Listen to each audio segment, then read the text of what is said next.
Hello viewers, నేను doctor Mrudula, senior consultant, fertility expert, 49 hospital, Secunderabad branch. So ఈరోజు నేను zero sperm count, azoospermia అంటాము. So దీని కారణాలు ఏముంటాయి, ఎలా ట్రీట్ చేసుకోవచ్చు, వీళ్ళకి ప్రెగ్నెన్సీ ఛాన్స్ అంటే వీళ్ళ గ్యామెట్స్ ద్వారా, వీళ్ళ స్పర్మ్ ద్వారా ప్రెగ్నెన్సీ ఛాన్స్ ఎలా ఉంటుంది అనేది చెప్తాను.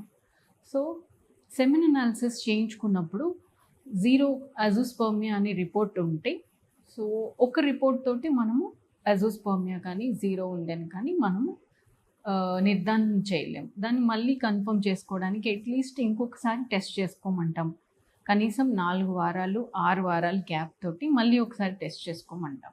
సో అప్పుడు కూడా జీరో వస్తే అజోస్పర్మియా లాగా మనం ట్రీట్ చేయాల్సి ఉంటుంది.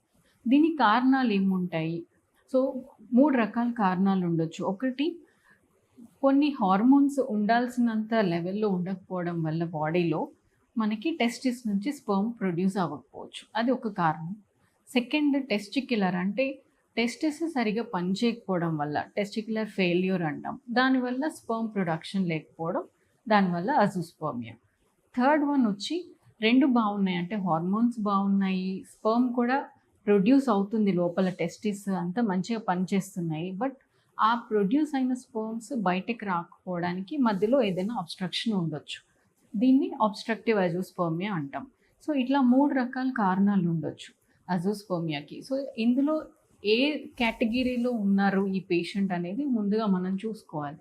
సో ఇందులో ఫస్ట్ కేటగిరీ హార్మోనల్ ఇష్యూస్ ఉన్నట్లయితే మనము హార్మోనల్ ఇంజెక్షన్స్ ద్వారా వీళ్ళకి స్పర్మ్ ప్రొడక్షన్ ఇంప్రూవ్ చేయొచ్చు.